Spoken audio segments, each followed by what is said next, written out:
so Dad had a cousin who was a dentist, and he admired this cousin, so he said, I'm going to be a dentist, but he didn't know how.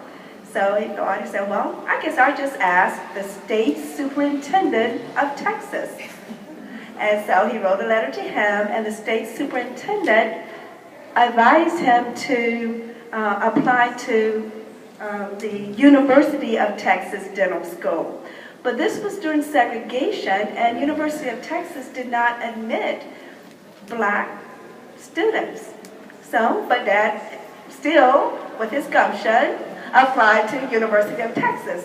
So, University of Texas promised to pay his transportation to and from Meharry or Howard, as well as his full tuition for 4 years at a dental school if he got accepted.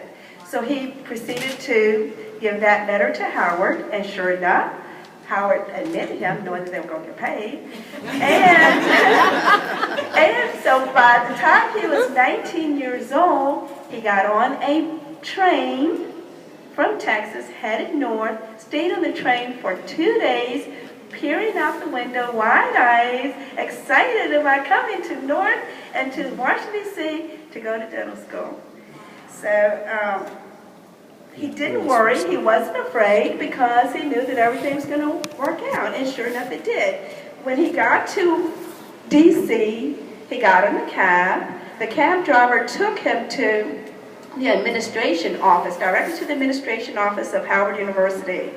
And then he walked into the office, he saw the secretary. The secretary looked at him and said, go to the bathroom and wash your face, because he had cold soot all over his face. By then, I don't know if you know, there was no air conditioning on the trains. Trains were propelled, engineered. They had coal in them. And the coal would just blow on his face. So he didn't look at the mirror or anything. He just, because of his gumption, went to the administration office. So as he was talking, when he came back and washed his face, the secretary started laughing, and I guess because he looked so much better. When he went to talk to the administrator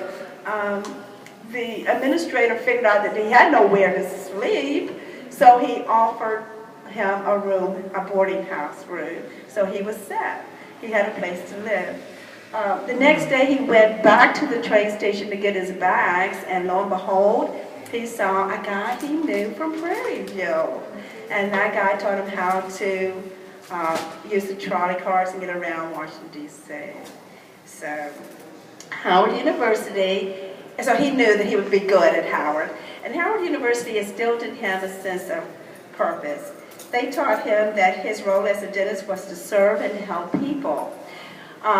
In his 3rd year at Howard, he went on a blind date.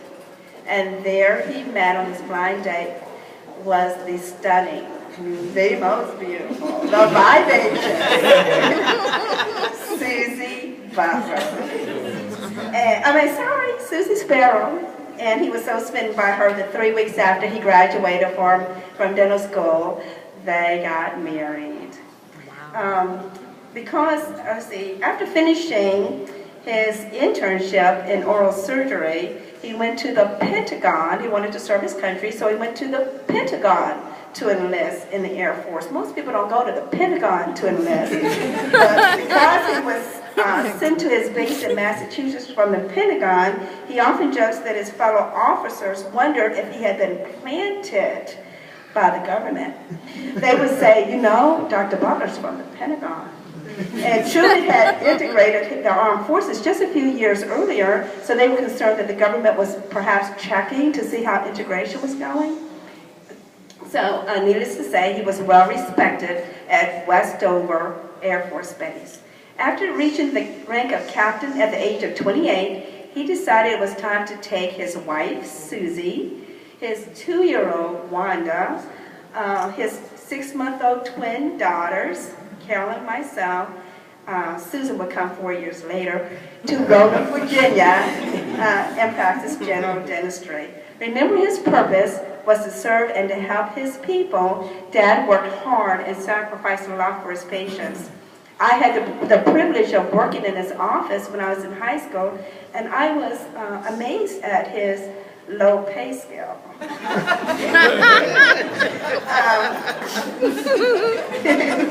He charged $3 for extractions, $4 for filling, $5 for cleaning. Wow.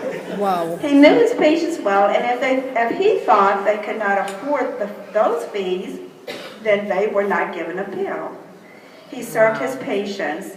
One day in 1968, a councilman came to the office and asked him to serve on the Board of Housing Authority, and he did. And in his second term, he became the chairman of that board. And in 1970, he was appointed to the school board, and he stayed there for 10 years. And he says he's very proud that integration occurred then, and there were no disruptions or disturbances. He's also very proud that he was able to serve as vice mayor alongside the first African-American mayor of Roanoke, Dr. Noel Taylor. And my dad is a staunch Democrat, and Noel Taylor was a Republican, but they worked as a team, and the city did well to have them working for them.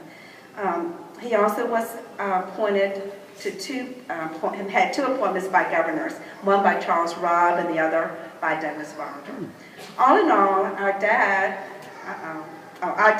was a member of 17 organizations. I think his favorites, though, were the organizations within First Baptist Church and his dear Omega Psi Phi fraternity. He has served his community well. He also served his family well. My sisters and I are so grateful for the values that he taught us. He taught us to laugh. Both my parents love telling funny stories. There's so much laughter in our house. Our walls of our house smiles. He also taught us to work hard for what we wanted. He didn't give us any money.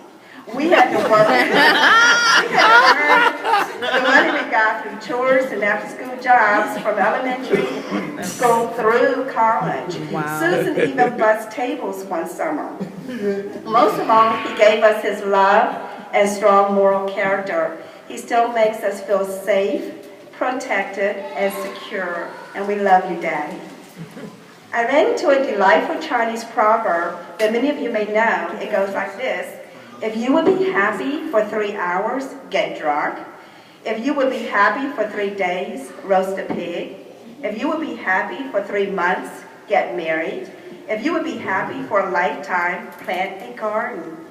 Through his service to his church, his family, his community, Dr. Butler, our dad, planted his garden. As you can see, he is very, very happy, and we are too.